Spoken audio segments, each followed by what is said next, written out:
Interesting coffee with this morning. Very much so. This morning's coffee with is with Lydia Woolver. Lydia, welcome to WJZ. Good morning. Thank you so much for having me. Good. Now, right off the bat, before we get going, we're going to do a web extra. You can find it. You'll be able to find it probably after 9 o'clock today at WJZ.com. We're really going to get in depth into the Baltimore music scene. But BMAG has, Max Weiss loves it when I say that. BMAG has put out a music issue, very comprehensive. This is a city that has always thrived on music. Absolutely. We have an extremely rich music history in this city, dating back to, the rich blues and jazz scene of Pennsylvania Avenue in the early 20th century, to 10 years ago in 2008 when Rolling Stone named this city as the best music scene in the country. We at Baltimore Magazine think it's better than it's ever been. No, wait. I didn't know that. Rolling Stone Magazine when? In 2008, Rolling Stone named Baltimore as being the best music scene in the country. Not history, now. Yes, in that very moment. Wow. And at the time, we had a lot of bands who we actually feature in this issue who were just starting to break onto the national stage. We have Future Islands, who's on our cover. They had just moved to Baltimore. Dan Deacon, who's an electronic musician, he was just starting to get some big national acclaim. Our beloved band Y Oak, an indie rock duo, they had just signed their first record deal. So there was a lot happening in Baltimore in 2008. And Maryland, if you want to even take it into country, Low Cash. Totally, exactly. Yeah, Low Cash is here today too. We've got country now. We have jazz. We have hip hop. The rap scene is out of control. See, this is. It's important you do this issue because people like me need to catch up. I mean, we know classical music, obviously. Not only do we have a world-class symphony, but we have the Peabody here. But I did not know about some of these names that you mentioned. And I tell you what else makes it work. You start listing radio stations or venues, you're bound to leave someone out and hurt somebody's feelings, so I'm not trying to do that.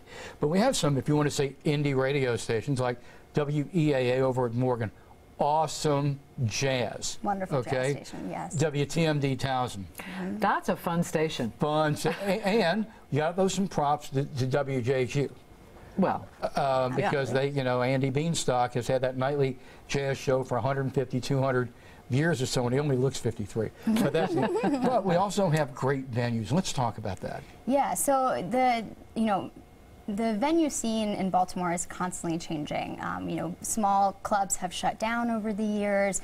New big venues have come in. We have Hammerjacks is coming back.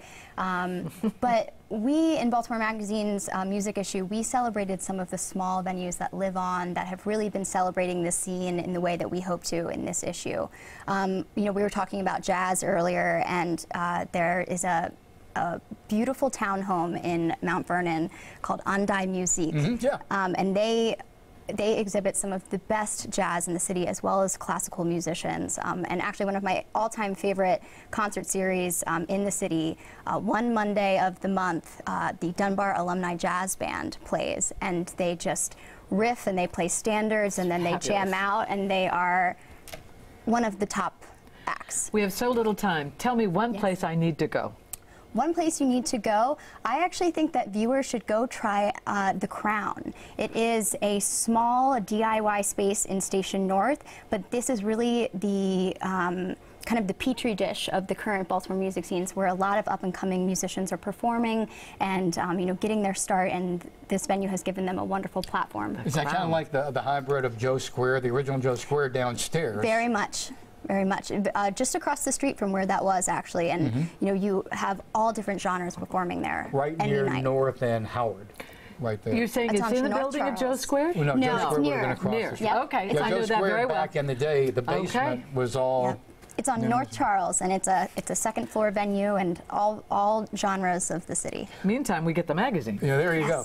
Here it is. You might want to check this out and just stash it away because it will kind of lead you in the direction you might want to follow. Hear the bands, hear the venues.